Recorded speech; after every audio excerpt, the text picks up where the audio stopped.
आप सब? I hope बहुत अच्छे होंगे और स्वस्थ होंगे। तो यहाँ पे हमारे बन रहे हैं 3:30 बजे का खाना, जो कि पापा जी ने ऑर्डर किया था। नमकीन चावल और साथ में साथ मुझे भी भूख लग रही थी, तो बस अच्छा हुआ पापा ने बोल दिया, क्योंकि इसकी वजह से मैं भी खा लूँगी। नहीं तो फिर मेरा वही होता है कि क्या खाऊँ और फिर कुछ नहीं खाती, और फिर या तो इतना खा लूँगी कि वो ओवर लिमिट हो जाएगा। तो जब से मेरी गोल ब्लैडर का ऑपरेशन हुआ है, तो पहले तो मुझे कुछ दिक्कत नहीं होती थी, बट 1 साल से मुझे दिक्कत होने लगी। खाती हूँ तो इतना खा लेती हूँ कि बस ओवर हो जाता है, और नहीं खाती तो भूख ही नहीं लगती। तो बस यहाँ पे नमकीन चावल तैयार हो चुके थे, साथ ही साथ कपड़े धोए थे आज, तो उसकी भी तय करनी थी। और सच में एकदम बोरिंग दिन जा रहे हैं, एकदम बोरिंग। और यहाँ पे मेरा बेटा कर रहा है मुझे परेशान। सीटी नहीं बजी। बच्चों के साथ कुछ भी काम करना ना बहुत ही मुश्किल हो जाता है,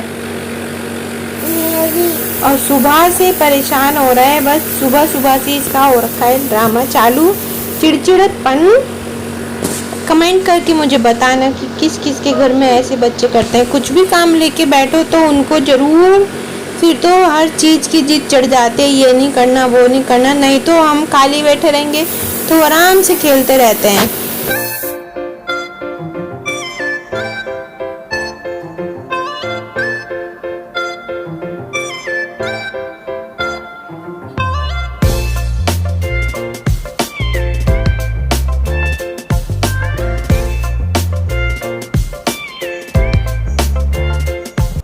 और यहाँ बन चुका है मेरा स्वादिष्ट खाना, नमकीन चावल, साथ में पुदीने की चटनी, और इसमें आंबी और खीरा।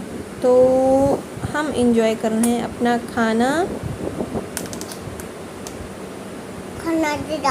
खाना दे दूँ और साथ में जब भी मैं ये वॉइस रिकॉर्ड कर रही हूँ तो बगल में मेरा बेबी लेट जाता है और साथ में कुचुर पुचुर बोलता रहता है। एक तो बेबी बेबी बेबी आप ही तो हो baby.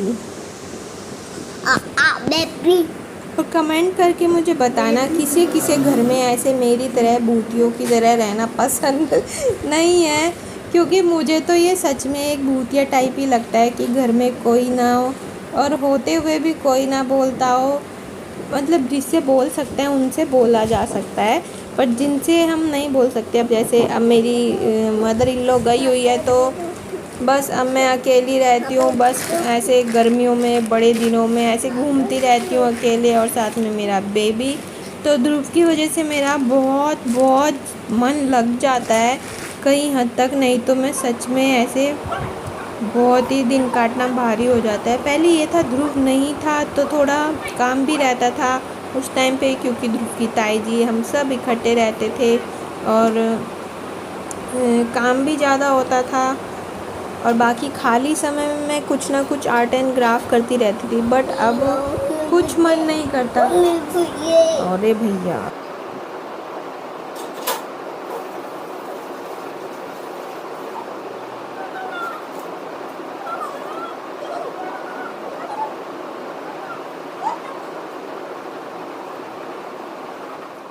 Hey friends, welcome back to my channel. कैसे हो आप सब? आई होप बहुत अच्छे होंगे। और यहाँ पे मैं बना रही हूँ ध्रुव के लिए खाना, और बहुत सी माँ होगी ना ऐसी, बहुत सी क्या, आज के टाइम में तो हर कोई मिल जाएगी जो अपने बच्चे के खाने के लिए बस हमेशा टेंशन रहती है, और किसी के खाने की चिंता हो ना हो, पर बेबी होने के बाद बस बच्चे का ज़रूर रहता है कि, और हर एक एक घंटे में सोचते रहते हैं ये खा ले, ये दे दे, वो दे दे।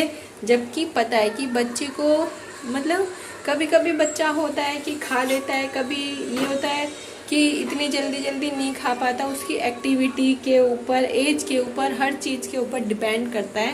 तो हाँ, कभी कभी मैं समझ जाती हूँ, बट कभी कभी मैं भी ऐसी पागलपंती वाली हरकतें करने लगती हूँ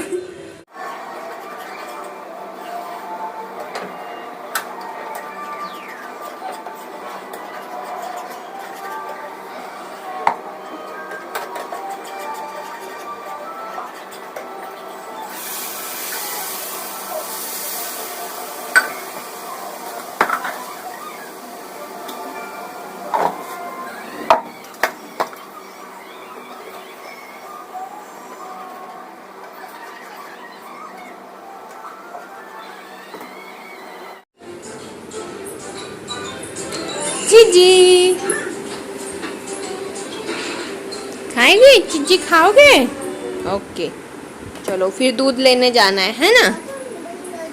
हाँ, कार्टून बंद कर दी क्योंकि दूध लेने जाना है। चलो बैठो उधर, वहाँ बैठो तकिए के पास उधर।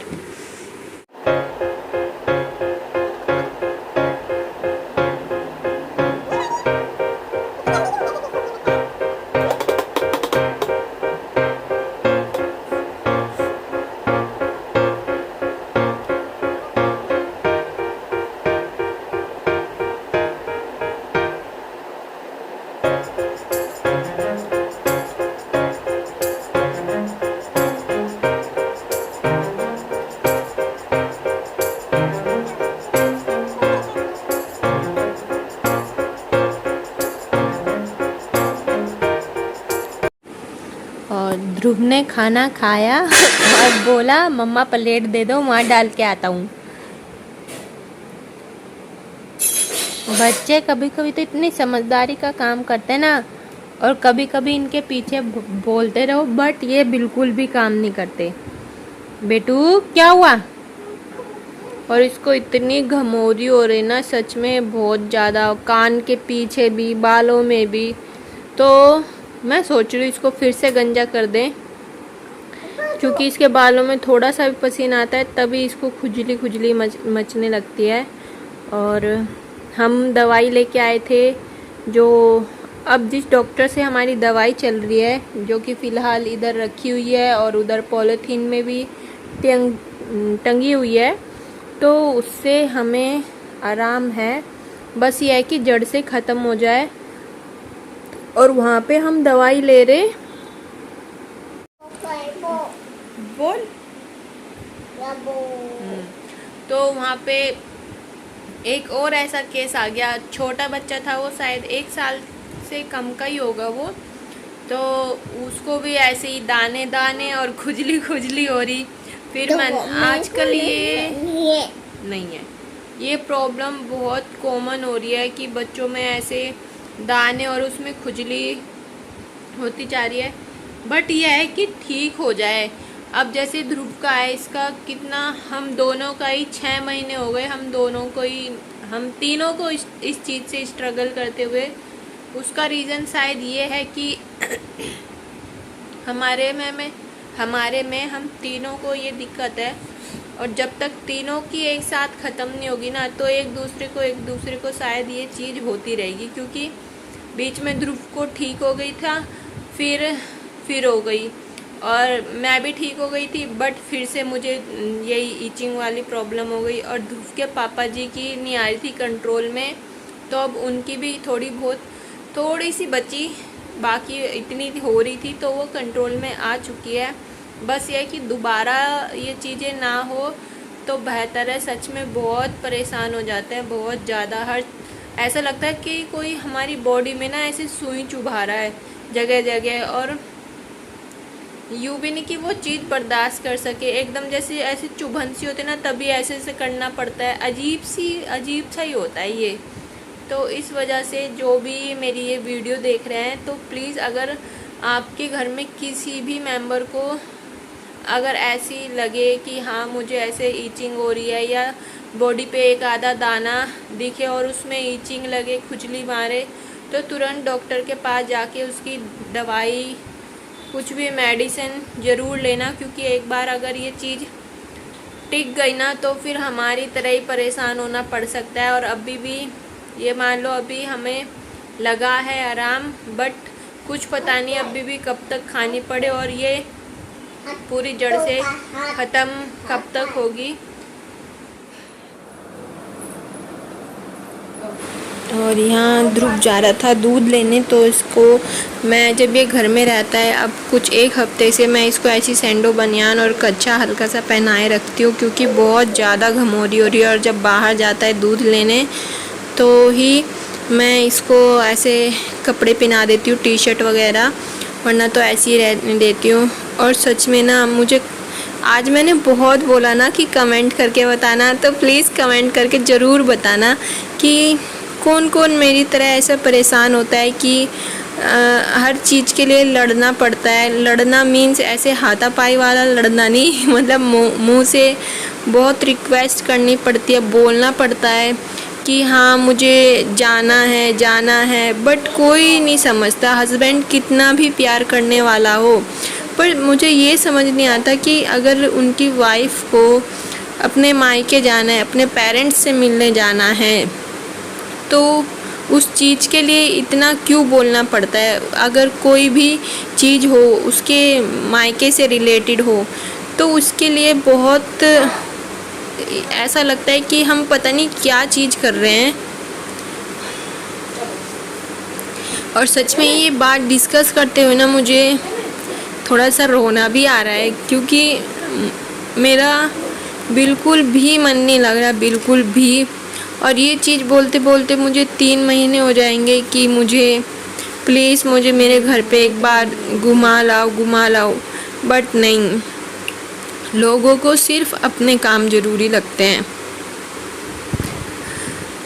पर यार वो वाइफ जो होती है पूरे दिन अपने उस घर का ख्याल रखती है, पति का ख्याल रखती है, उनके माँ बाप का ख्याल रखती है, उनके बच्चों का, उनके बच्चे नहीं मतलब मेरे बच्चे भी हैं, बच्चों का ख्याल रखती है, पूरे उनका ख्याल रखती है। तो ऐसा क्या महीने में 3 महीने में क्या 2 दिन भी हमारे लिए नहीं निकल सकते? आखिर हमारा भी तो मन करता होगा ना अपने पेरेंट्स से मिलने का, बट ये कोई नहीं सोचता। और ये चीज़ ना मुझे अब सच में इतनी बुरी लग रही है ना, बहुत ज़्यादा। ठीक है, आते हैं, उन्हें भी काम आते हैं, उनके काम हमेशा चलते रहेंगे, हमेशा। क्योंकि मैं क्या, हर कोई जानता है कि जेंट्स लोग होते हैं उनका काम चलता रहता है, ऐसे ही हमारा भी चलता रहता है। चाहे हम बीमार हो, कुछ भी हो, हमें उठ के खाना बनाना पड़ता है, घर का सारा काम करना पड़ता है, घर की पूरी देखभाल, बच्चे की देखभाल, साथ में पति की देखभाल, तो हम भी तो करते हैं यार। महीने में अगर हमने बोल दिया कि एक बार हमें घुमा लाओ तो क्यों नहीं होता? उसके लिए इतना बोलना पड़ता है। मैं पूरी सारी बात आप लोगों को खुल के नहीं बता सकती, बट जितनी भी है फिर भी मैंने आज सच में अपने दिल का जो भी मेरे दिल में बात थी वो सारी डिस्कस करी है। तो प्यार करने वाला, कितना भी प्यार करने वाला पति हो, पर ना सच बताऊँ तो यही है कि मायके जाना, जो भी उनकी वाइफ से रिलेटेड रिश्तेदार होते हैं या कुछ भी काम होता है ना, उन्हें वहाँ पे जाने में ना बहुत प्रॉब्लम उठानी पड़ती है। उन्हें ऐसा लगता है पता नहीं क्या चीज़, कहाँ जा रहे हैं हम या क्या करना पड़ेगा। मुझे समझ नहीं आता, आज के टाइम में भी ना ऐसे लोग हैं इस दुनिया में।